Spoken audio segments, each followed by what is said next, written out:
This episode of the Business of Biotech is brought to you by Avantor. Every day, science has the power to change lives for the better. Avantor partners with the scientific community, pioneers and innovators in the lab and in bioprocessing to help solve complex scientific and operational challenges. Avantor delivers end-to-end support from discovery to commercialization for the global biotech and biopharma ecosystem, providing mission-critical products and services that are integral to advancing life-changing innovations for patients. Visit avantorsciences.com for more information. Welcome back to the Business of Biotech. I'm your host, Ben Comer, Chief Editor at Life Science Leader, and I'm pleased to speak today with Tolga Tanguler, Executive Vice President and Chief Commercial Officer at Alnylam Pharmaceuticals, an innovator in the RNA interference or RNAi therapeutic space. Tolga is a commercial leader with deep industry experience who has helped commercialize some blockbuster brands you may have heard of, such as Viagra and Eliquis. He also led Pfizer's rare disease group for North America before joining Alexion Pharmaceuticals as Senior Vice President and head of Alexion's U.S. organization. Tolga joined Alnylam in 2020 and has been a key player in expanding the company's footprint globally to more than 60 markets and dramatically increasing patient access to Alnylam's therapies. Thanks for being here today, Tolga. Great to see you, man. Thank you for having me. Absolutely. I wanted to start with how you got into this line of work. What attracted you initially to pharmaceutical drug marketing and commercialization? Yeah, thank you, Ben. And I wish I could tell you that there was this great grand plan for me to join the industry, but it came a bit of I think, happenstance, and I feel very fortunate to be part of the industry looking back after 25, 30 years. Essentially, my family is a good mix of a business executive, and my mom is a psychologist who has been in the medical industry. Medicine was not a new territory for me.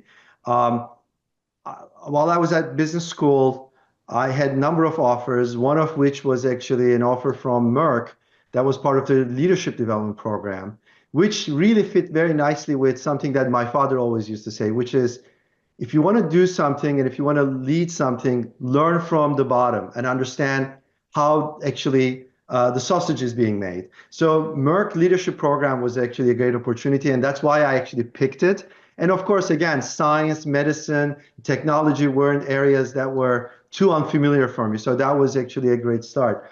And again, I've been very fortunate being associated with great companies like Pfizer, Merck in the beginning, Pfizer throughout my formative career. And then, as you mentioned, I had the opportunity to join the biotech world, first with Alexion, and now last 4 or 5 years with Alnylam, which has been just a phenomenal ride. Yeah, you went from gigantic drugs to rare drugs, and now Alnylam might be heading back. The pendulum may be swinging back towards some larger patient audiences. I have to ask you about working on Viagra. What was that experience like? Was that the first big brand that you worked on? It was, and frankly, what really intrigued, I was given an opportunity to work either with Celebrex or Viagra, and I made the decision early on that I would actually work on Viagra. What an iconic brand, and who wouldn't like to kind of learn and understand how an iconic brand works? And the second piece of it was, uh, unlike most of our medicines, in those erectile dysfunction category, doctors tend to abdicate the sort of writing these products to their patients. So I felt like I'm going to work with science and I'm going to work with these very unique therapies throughout my career. But Viagra will probably come once in a lifetime where you actually get to understand how patients think through. And it's obviously in those days, especially, it was a stigmatic category. And working in a stigmatic disease area and working with the patients all was very intriguing to me. And frankly, I never looked back after the experience. It really allowed me to understand how patients think and how to actually help patients with a condition that is so stigmatic. Yeah, absolutely. I in the late 90s, I was working in a mom and pop pharmacy, is actually a compounding pharmacy. And I remember the Viagra sales team coming in, which maybe you can answer this question for me before I tell this short story, I promise. I I want to was talk always more on biotech, but yes, let's talk about Yeah, Viagra. yeah, just for a second, Yeah, bear yeah, with yeah. me here. I was always curious about why the sales detail team came into a pharmacy, given that, the pharmacists weren't writing prescriptions. Can you clear that up for me? Yes, yes. Actually, in fact, when I was a year, when I started my rotation program at Merck, I spent in the field a year, and we were asked to go into these pharmacies.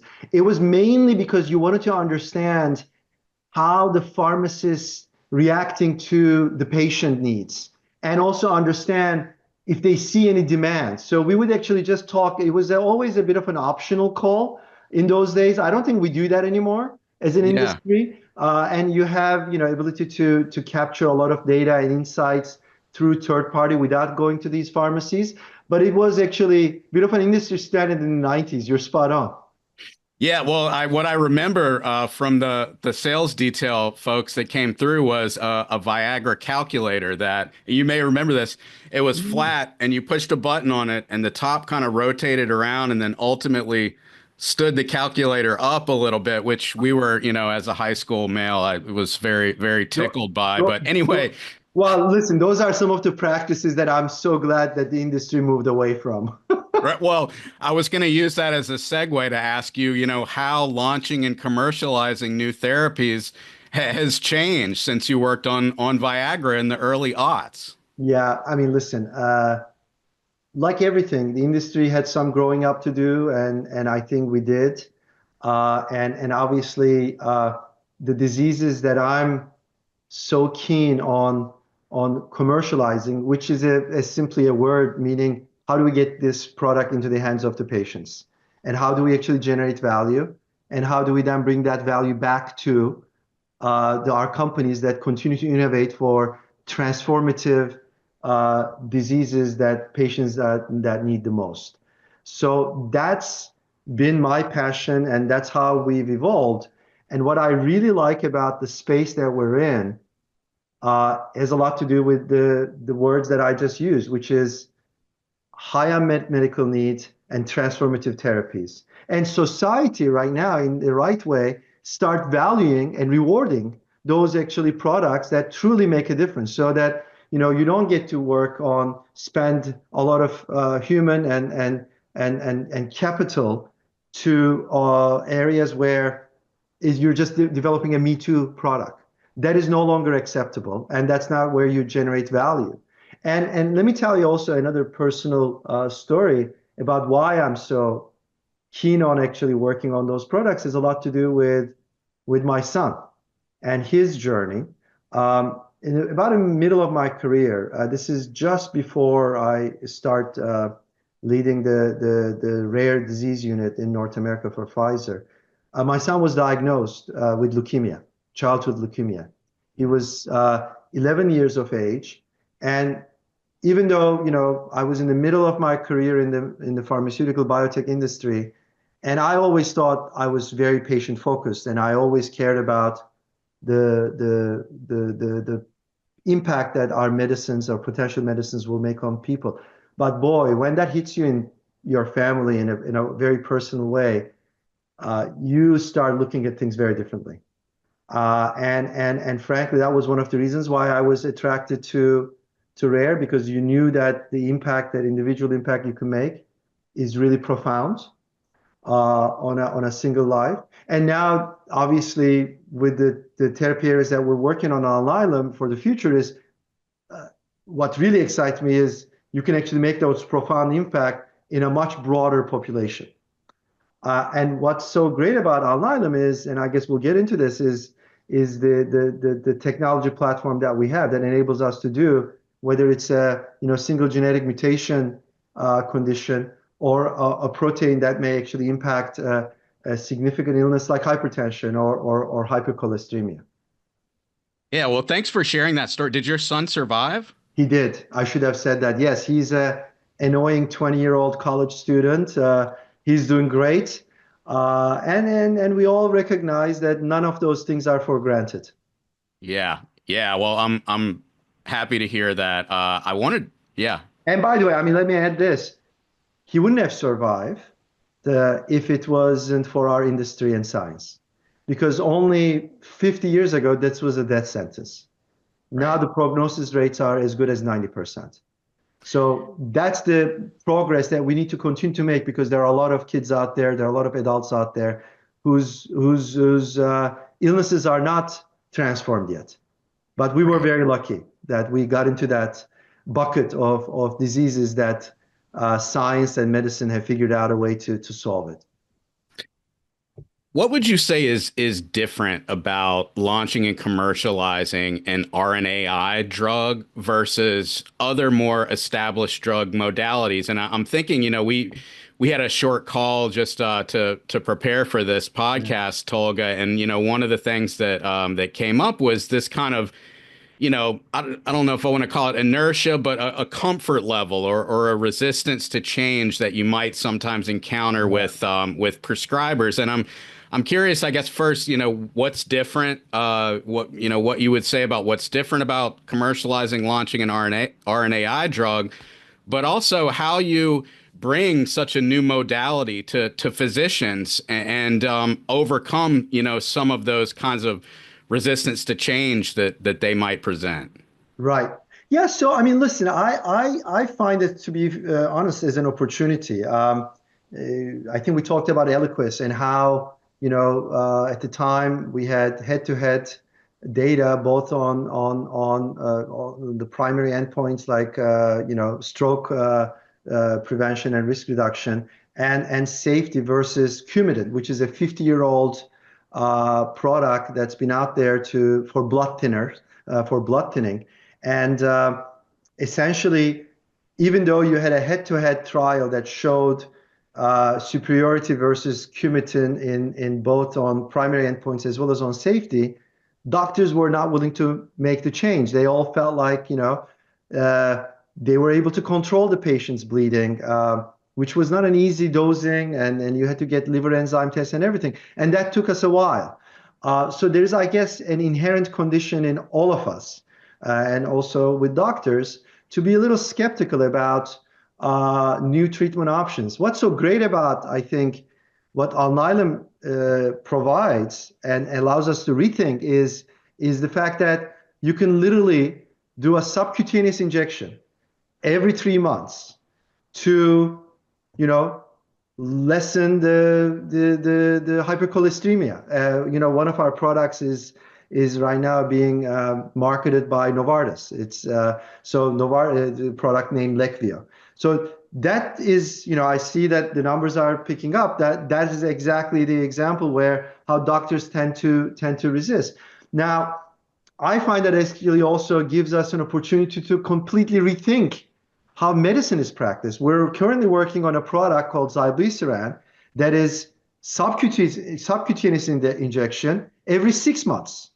That potentially lowers systolic blood pressure. Now, we have several highly effective medicines that are out there that lowers blood pressure, and they're inexpensive.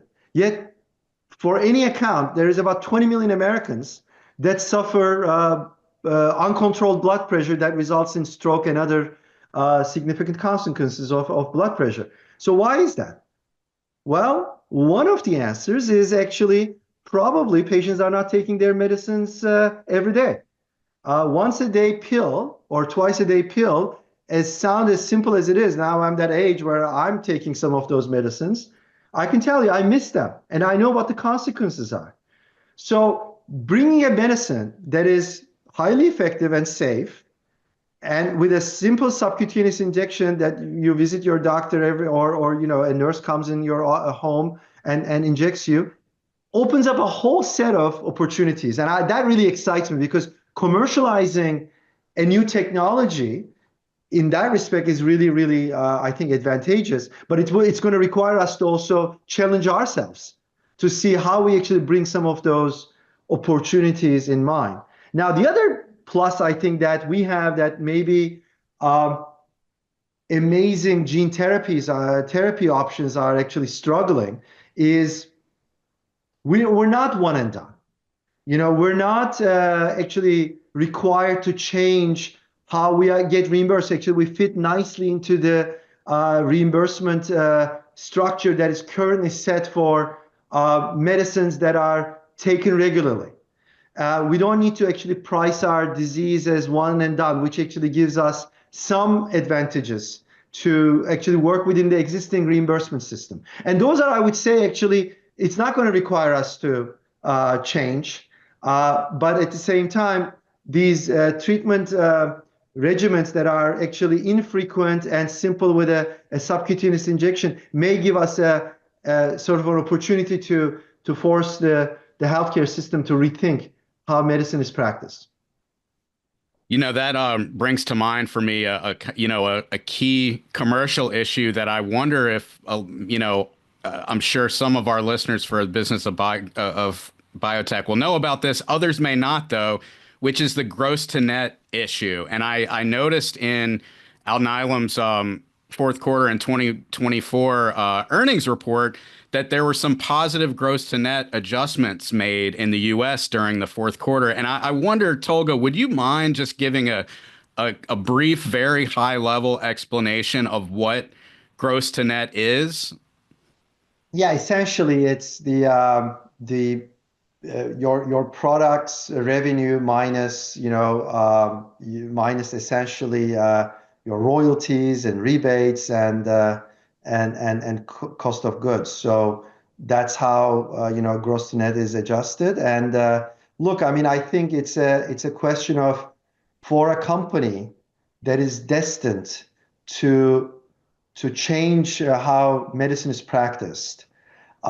We need to continue to force ourselves and our organization how our cost of goods is actually continue to be brought down.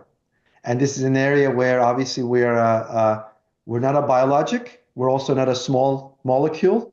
Our manufacturing is complex and it's not cheap, but we certainly believe, unlike a gene therapy cost or even a biologic cost, we have an opportunity to actually to continue to further reduce cost. Our CEO, Ivan, has this vision of democratizing RNAi, meaning try to manufacture it as inexpensively as possible so we can actually make it available not just in the US, but in other markets where cost is even a bigger sensitivity. And we're trying to obviously make that happen. Now, specific to the Q4 results, there's always going to be ins and outs, how those rebates are actualized. There's some also timing of some of those, rebates, how they're actually being recognized. So I wouldn't necessarily pay too much attention to sort of quarterly changes. What's really helpful is to look at the annual metrics, and those obviously metrics will also continue to evolve. Right. And just for the benefit of our listeners, gross to net, gross obviously meaning what the product is sold for, net is what you're actually making on the product. And a lot of times the criticism of this so-called gross to net bubble has to do with rebates. Now, Tolga, you're reducing the cost of goods. So that's an excellent way to improve gross to net. And, similarly, fixing the compliance issue, which, I've been a journalist covering biopharmaceuticals for close to 15 years. And for a while there, it seemed like once a year I'd write the adherence and compliance article and somebody had a new idea about how to improve it. It never improved. We still, it's an ongoing challenge, but when you have a shot that you can give over a course of months, you're taking yourself out of that compliance quandary. Similarly, with lowering the cost of goods, you're setting yourself up for success in gross to net, at least in terms of things you can manage. No, you're spot on, Ben, because I mean, look, just like you, over the years when I worked on, especially on tablets, both the industry as well as like pharmacists, I've seen pharmacists actually have these devices that every time you open the pill tab, it would actually send a message whether you're compliant or not. So the whole industry has been working around this issue around tablet. And we haven't found anything because I think inherently taking a pill every day or twice a day is not a normal human condition. Now, again, there are people who are incredibly adherent, but even in oncology, we see adherence rates as low as 70%. I mean, this is cancer. In more, sort of metabolic diseases, we see rates at 60%, 70%. So if we can actually solve this by simply how patients take their medicine every 3 months, every 6 months in physician office or a nurse practitioner visiting your home, I think we will go a long way. And I don't think we actually we can overestimate the human health impact that's going to be made on the patients. And if you look at our current products, our adherence rates are 90, 95%, every category that we work on. So there's something obviously to be said about how our medicines are administered. Yeah, I mean, the other thing about a daily tablet and compliance to me is, particularly maybe in disease areas like cholesterol or even diabetes, I think the one of the major challenges is that if you miss a dose, nothing really happens. There's no consequence right away from missing a dose. It's a cumulative. It's taking it over a period You're of spot time on. and missing doses. And so when you don't, you're not automatically feeling better because you took your cholesterol medicine on a given day, it makes it difficult to really incentivize. You're spot on. And as an industry, I think we face two major hurdles. One is the physician complacency. Because if and you can do this yourself, or those colleagues that are watching this should do that. If you ask any doctor in any therapy area whether their patients are actually adherent or and compliant, they'll say yes. Of Every one course, of them. right. So there is that I think issue. And then to your point, patients, yeah, if I miss my statin or hypertension, but again, I'm giving you some numbers even in cancer where patients actually don't take their medicine, or maybe they need a caregiver that needs to do that, and they don't have the socioeconomic, setup to be able to do that. And we see it mostly on pediatric patients. And if the caregiver is, less educated or a single parent that's working, those compliance rates tend to go down. So this is an area where I think we need to continue to work as an industry. And one solution is obviously come up with better medicines that are taken less frequently.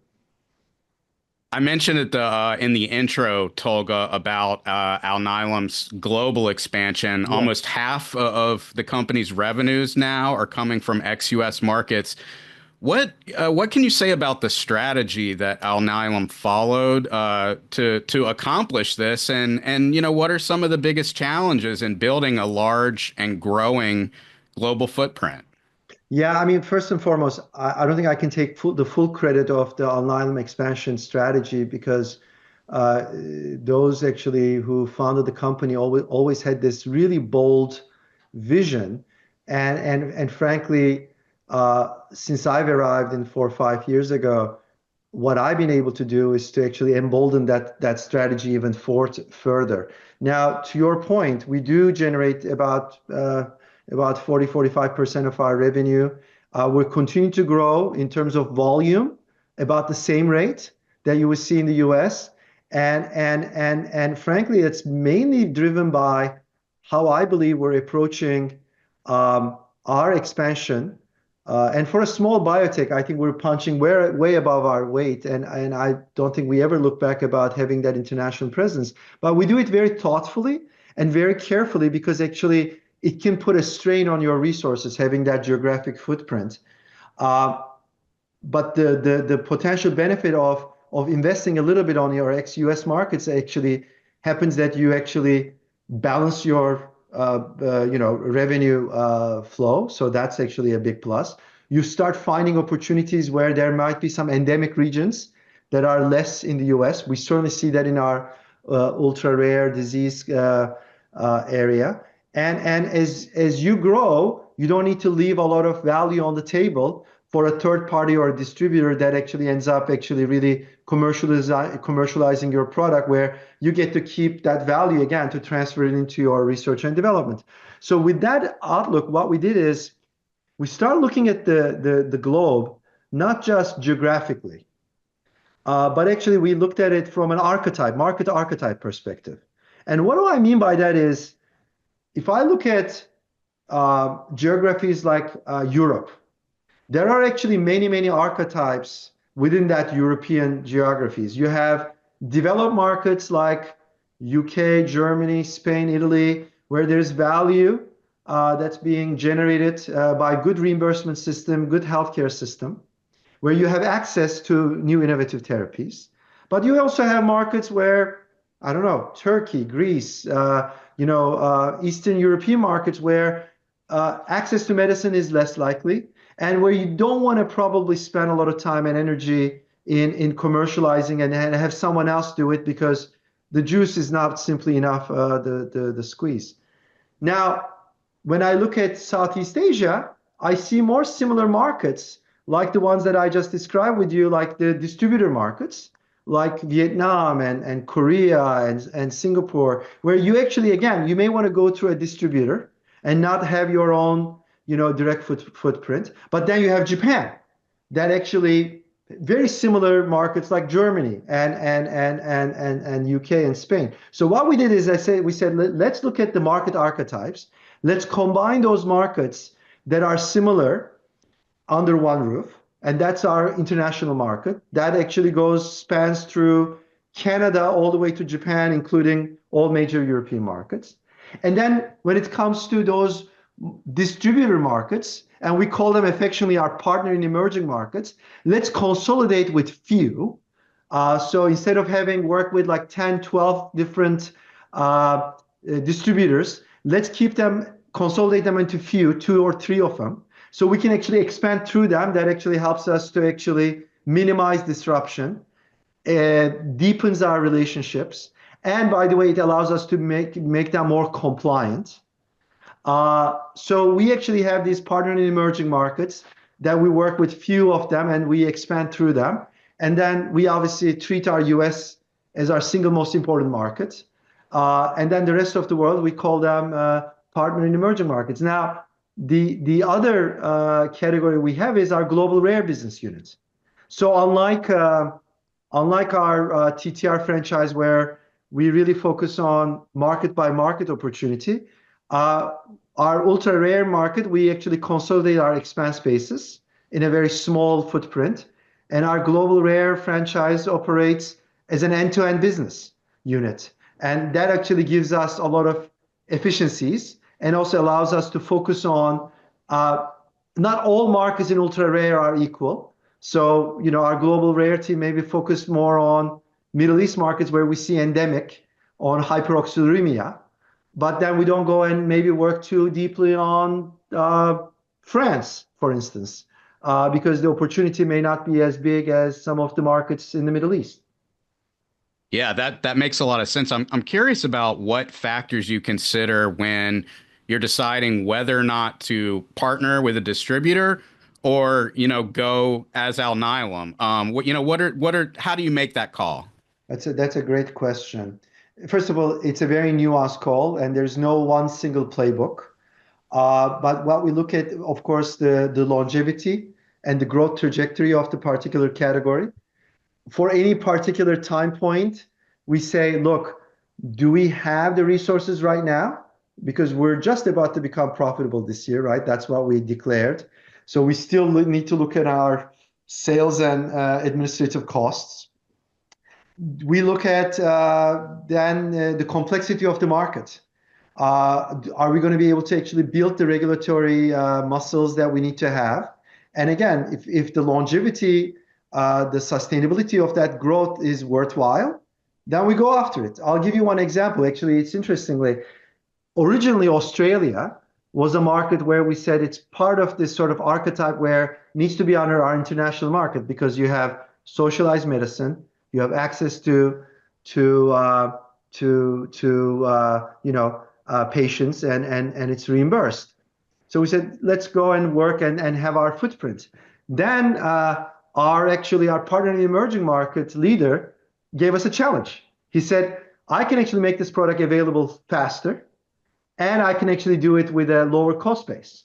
So both teams got together, and actually we ran a business simulation, and we ended up actually saying, you know what, for now, let's actually go and distribute this market with a trusted partner that we already knew. And you know what? They beat those timelines, and we actually made one of our products available already in Australia, much faster than we would ever imagine if we were to go there faster. So as I'm explaining, there is no real one single playbook. There are principles that we look into, and then we make the decision accordingly.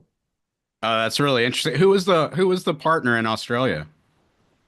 It's a company called Medison, Okay, which we actually partner with multiple markets. great. What role, Tolga, does pricing play in mapping out market entrance strategy globally? I mean, do you think about country sequencing and price? How do you think about that? Yeah, first of all, I mean, of course, to your point, it's a bit of an industry standard to make sure that we actually really understand and appreciate cross-border impact of how it's priced. And also, if we were to sort of, be dealing with reference price impact and so forth. But I think what's really exciting about Alnylam, and again, this is an area where I like to think that we've been punching above our weight, is before we even commercialized our first product, we came up with a patient access philosophy. And that patient access philosophy has been actually sort of the guiding light for us. We're never going to increase our price above inflation. And if you look at our pricing over the years, now we have been commercializing products for the last 5, 6 years. We made very few price increases, if that ever, and that's always been under inflation. So that's been number one. Number two is we play to our strength of our science and our platform technology. We only promote and make our products available that are transformative as medicines. So we always keen on what's the value to the society? How am I going to actually sort of interpret that for the payer? And then the last but not least, what's the patient affordability is going to be? So it's one thing to put your list price, and to your point, in the US, we also have this rebates that we need to work with. It's an imperfect system. We don't like it, but that's the system that we're currently working on. And then it becomes this question about what's the impact on the patient? Is the patient going to actually have to pay the copay? Are there programs that we can make that happen? Are there things that we can work with the payers? We have been pioneering value-based agreements. Now, those value-based agreements are essentially about really putting your money where your mouth is. So if I'm negotiating with a payer and saying, look, we believe the patients will stay on therapy and they're not going to have to deal with the consequences of the disease, albeit maybe organ transplant, or patient, if they stay on therapy, they're not going to be hospitalized less, depending on the label, depending on the agreements. I can't disclose a lot of those, but what I can tell you is we're now covering about 60% of those patients that are covered under commercial or Medicare Advantage through these value-based agreements.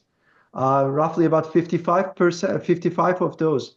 So those really actually help us. So it's not just the cost or the price. It's how do you actually build the ecosystem around that enables us to actually go and provide the value narrative around the payers.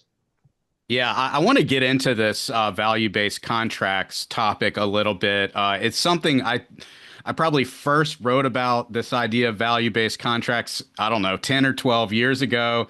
And, it's kind of gone up and down in terms of Yeah, interest and yeah, popularity in value-based contracts. I think like so many things, there was great excitement at the beginning, and then some kind of reality seeped in where people found out it's not so easy always to manage these kinds of contracts, assess them, across sort of agreed upon points, and the life cycle of the medicine, or even in the patient's health.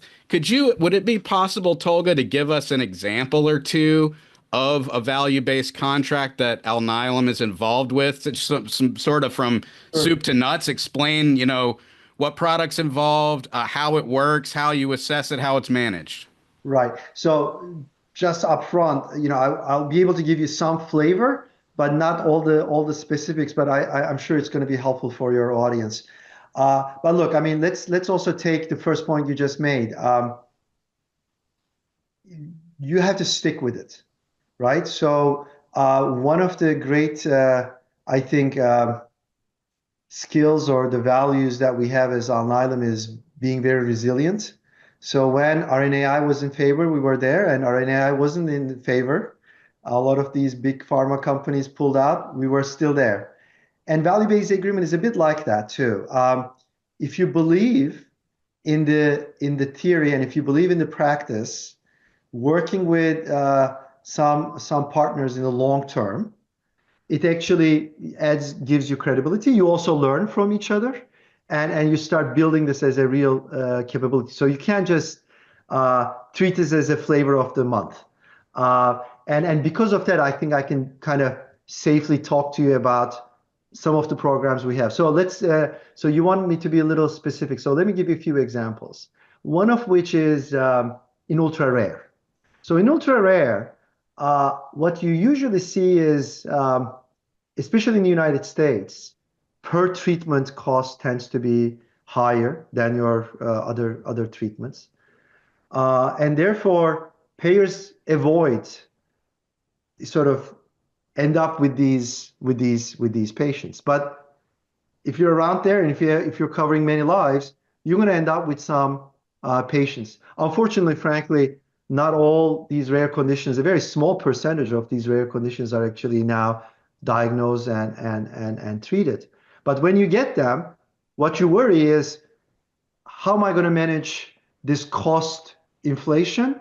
And is this going to be impacting my level of predictability? And as you know, insurers care about the cost, but they care more about predictability. Yeah. So one of the things we did with the value-based agreements is we said, look, according to everything that we see and the prevalence numbers that we see in ultra rare, we're going to cap some of the costs if a number goes way above what that prevalence ratio should show based on all the population and epidemiology data that we have. So So that you're provides giving them some predictability. exactly. So that's one angle. Another angle that we do with our TTR franchise is we look at clinical outcomes. We say, look, according to this, here's how the patient should behave. And if you don't, then we're actually willing to provide you a certain rebate or a discount or refund based on the given the value-based agreement. So by doing this, again, we provide, frankly, it also shows our confidence about, look, our medicines are based on genetic information, based on the biology, human biology. So it gives us a lot of predictability and confidence that our product's going to work. And now, we're just about to finalize our CV outcomes study on our cardiomyopathy. We just the labeling, I should say, we just published the Helios B. So we know these products work. We know that actually it provides a real benefit to the patient. So why not actually tell the payer that we stand behind those data points? And that again gives us an now. Is every payer willing to do it? No, because to your point, not everybody is equipped to do the administration of how to follow up these patients. They say, by the time it takes me to actually follow up the patient and administer this, it's going to get more costly. But in some cases, we simplify the administration, and in most cases we do. So that actually works really well. And then some payers believe in this and they like what they see and they stick with us. Some payers don't prefer it, and that's okay. So you're working directly with the insurers to help set up this whole program of And, how they can manage results. Do you find, I mean, does it work better with insurers and who in have some some ex governments, by the way, sorry to interrupt you, but in some cases we do work ex-US with some governments. with governments as well, right? Do you look for health insurers or governments who have some experience in these kinds of deals, or are you also building some of, forging these for the first time with some health insurers? It's a little bit both. Frankly, those who have started the journey 5, 6 years ago with us, they like what they see, so they stick with us. And in some cases, we publish and show them, hey, look, this is what your competitor is doing. Wouldn't you like to be part of this? And especially those plans that look at the totality of the patient, that are well integrated networks. They really like this. So they not only have the insurance system, but they cover the patient at the payer side, and also provider side. So they actually fund the hospitals. Those systems, they really like that. Right. Yeah. I wanted to move on to Alnylam, kind of crossing back over into larger therapeutic indications. But before we leave rare disease, I wanted to ask you about diagnosis, which is a critical aspect of rare disease. Getting the right diagnosis, critical. I'm wondering what Alnylam does, what kind of work Alnylam does, in just in terms of helping patients get diagnosed. What can you tell me about that? So that's you're spot on. The ultimate test is once you make the product available, we immediately see, first of all, a pool of patients that were already diagnosed and they are desperately looking for an option, and we go and make sure that you treat that. But then you need to actually continue the the pool of patients, that the flow of patients that are coming in down the pike, and get them treated early. So making the product available is actually a big leap forward in itself because it increases awareness. The second point is we also work with diagnostic companies. If it's a hereditary disorder, we work with genetic counselors. We work with actually genetic diagnostic companies that provide genetic testing and assays available for the providers. So it's essentially really becomes a question of where is the problem? Is it really about sort of genetic testing? Is it really about awareness, or is it actually really improving the non-invasive ways to diagnose the patient? Right. In one instance, for instance, in TTR, we've been fortunate enough to have scintigraphy. Essentially, it's a imaging a tool that is widely available in the US, but you can actually make it multi-purpose. And by taking a different dye, you actually essentially having the accumulation of amyloidosis in your body light up. It wasn't invented for that. Now, one of the institutions that we work very closely figured out that it can be used for that purpose. So how do you actually make that available? How do you actually disseminate that information? So it's really a question of understanding the value chain, where you get stuck in patient diagnosis, and start identifying that and working with the ecosystem. Excellent. That's great. Getting back to larger indications, hypertension, potentially Alzheimer's disease is where Alnylam is headed. And I'm curious, Tolga, how you manage that evolution and scale from more, rare disease indications to these, very large indications across the commercial organization. How do you scale that up? So, I mean, listen, first of all, it's very humbling because to think that you can actually come up with a potential solution of essentially a public health problem that is inflicting pain to millions of people is incredibly rewarding. So I just want you to know, like, this is an area where it gets all of us excited every morning. Now, obviously, it comes with real challenges because we started in the beginning of our conversation around how complacent we are as humans, how difficult it is to change, and how you need to start looking at it and start telling a very different narrative. So, a big part of commercialization actually becomes sort of market readiness. And that requires a lot of resources, a lot of experiences. And frankly, as great as we are as Alnylam, we also need to be humble about what we can do now and maybe what we can actually need to build as a capability. So I know we can do a lot in terms of rare and even in specialty conditions. I think we have the right capabilities, right talent, right infrastructure to be able to commercialize these assets.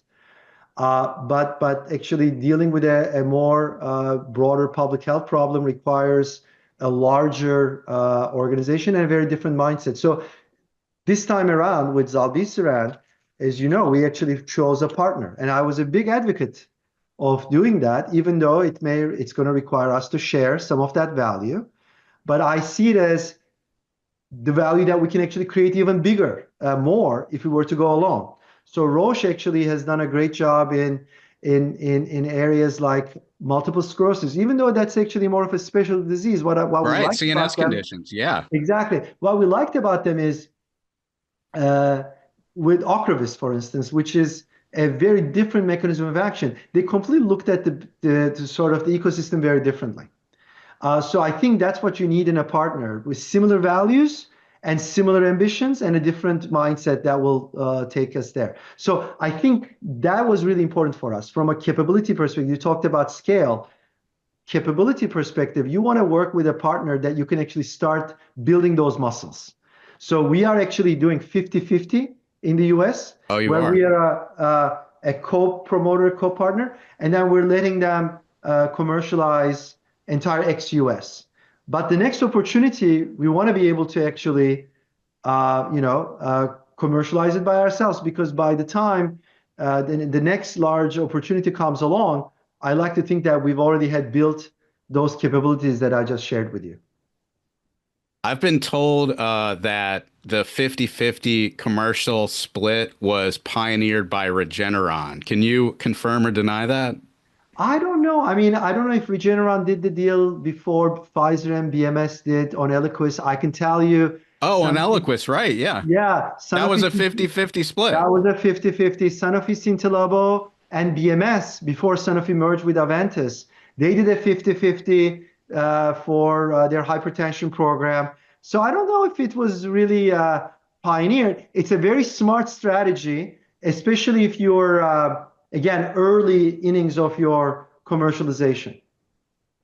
Great. I wanted to ask about and this may not be important. I don't. It doesn't seem like these laws are going anywhere, but I did notice that a few days ago, Montana, had some sort of preliminary vote on a state law that would ban RNA vaccines entirely for human use. Are you? I mean, there's been some noise, I think, in Idaho, maybe in Texas.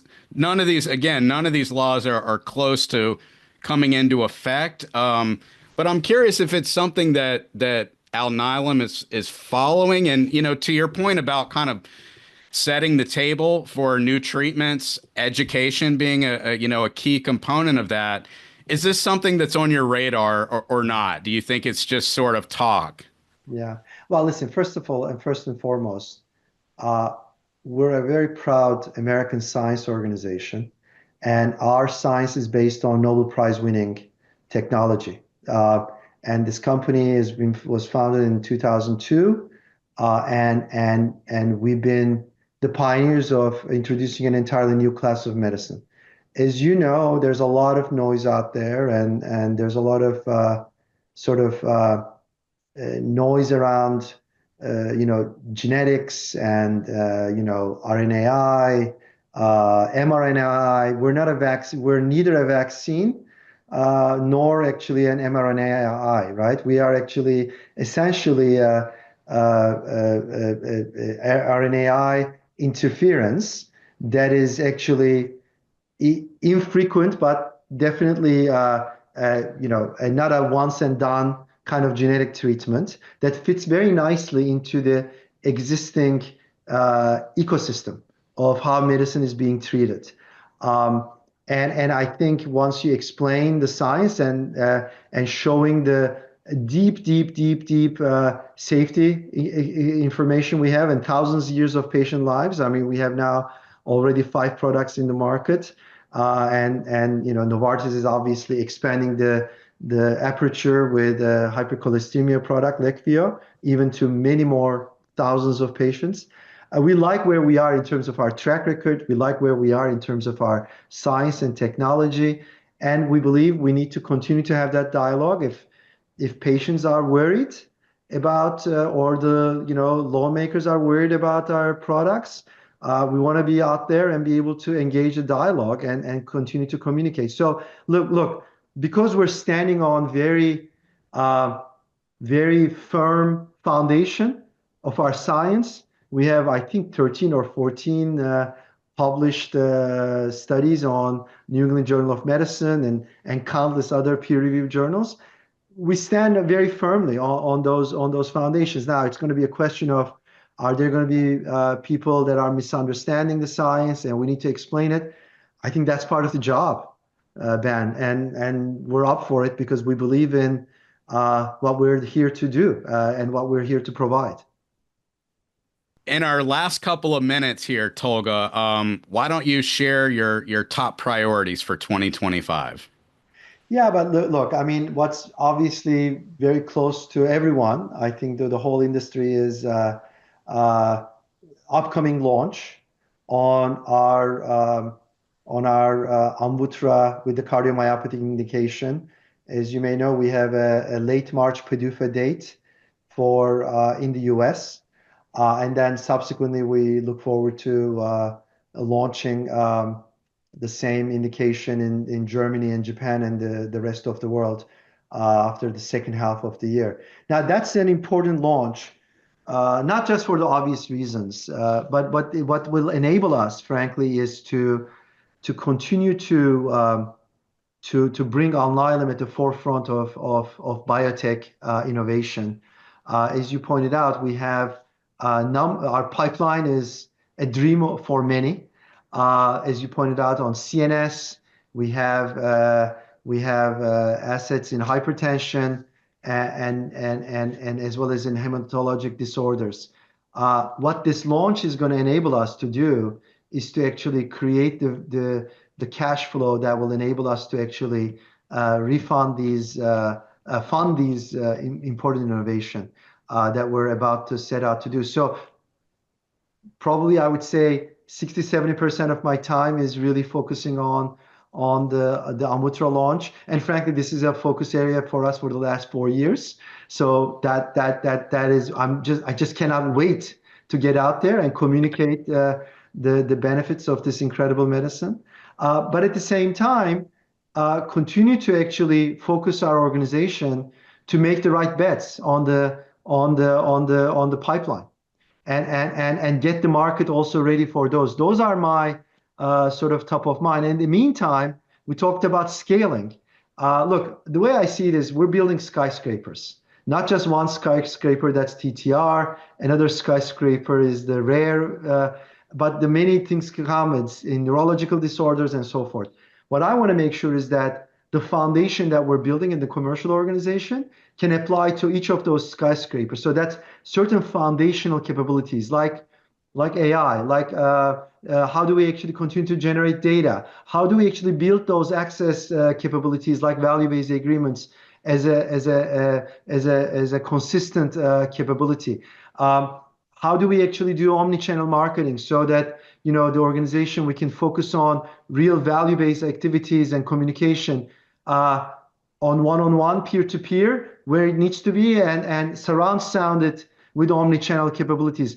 These things are no longer pipe dreams, right? These are actually things that we deal with, and I see great practices in our organization across the categories, but I want to actually consolidate that because we're building a generational biotech.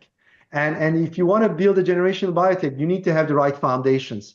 And so some of my priorities also has a lot to do with that. But first and foremost, obviously, is winning in TTR is going to be a key priority and a key test for the organization. That is Tolga Tanguler, Executive Vice President and Chief Commercial Officer at Alnylam. I'm Ben Comer, and you've just listened to the Business of Biotech.